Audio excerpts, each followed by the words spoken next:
Mummy અમે આખા ગામના લગન જોઈને થાકી ગયા પણ તમારા લગનની કેસેટ તો બતાવો. અચ્છા પપ્પા બતાવોની તો ઈ લગનની કેસેટ. અરે સર, અરે 25 વર્ષ પહેલા મારા લગનમાં VCR હતી, ઈ કઈ રીતે બતાવી તને?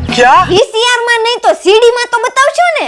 સીડી બગડી ગઈ છે પણ એલા ભાઈ તમે એવન સ્ટુડિયોમાં આવ્યા જાવ ને ત્યાં જૂની સીડી માંથી નવી સીડી બનાવી દે અને VCR માંથી પેનડ્રાઈવ માં કન્વર્ટ કરી આપશે. હું પછી પોગી જો એવન સ્ટુડિયોમાં ભાઈ અહીં તો ગજબના સોલ્યુશન મળી જાય. જો તમારી પાસે રહેલી સીડી કે DVD ચોટતી હોય કે ખરાબ થઈ ગઈ હોય તો તેમાંથી નવી બનાવી આપવામાં આવશે અને આપણે વર્ષો જૂની VCR કેસેટમાંથી કેમિકલ વોશ દ્વારા પેનડ્રાઈવમાં કન્વર્ટ પણ કરી આપીએ. વળી વર્ષો જૂના ફોટાને ટીકડી એકદમ નવો HD ફોટો પણ બનાવી આપીએ. તમારી પાસે રહેલ VHS cassette, DVD cassette, mini DVD cassette, mini DV cassette, CVHS, hi eight cassette કે ઓડિયો કેસેટ માંથી પેનડ્રાઈવમાં કન્વર્ટ કરી આપવામાં આવશે. વાહ બે વાહ. અને હા, મેમરી કાર્ડ કે પેનડ્રાઈવ માંથી લોસ થયેલા અથવા ડિલીટ થયેલા ડેટાને રિકવર પણ કરી આપીએ. અને મેઇન વાત તો છે કે ભારતના કોઈ પણ ખૂણે તમે રહેતા હોય ને તમે પાર્સલ દ્વારા મોકલાવીને રિકવરી કરાવી શકો છો. એડ્રેસ મારુતિ ચોક અભયનગરના ગેટની બાજુમાં જ છે. બાકી કોન્ટેક્ટ નંબર ડિસ્પ્લે પર આપી દીધો છે. વધુ માહિતી માટે આજે જ કોન્ટેક્ટ કરો.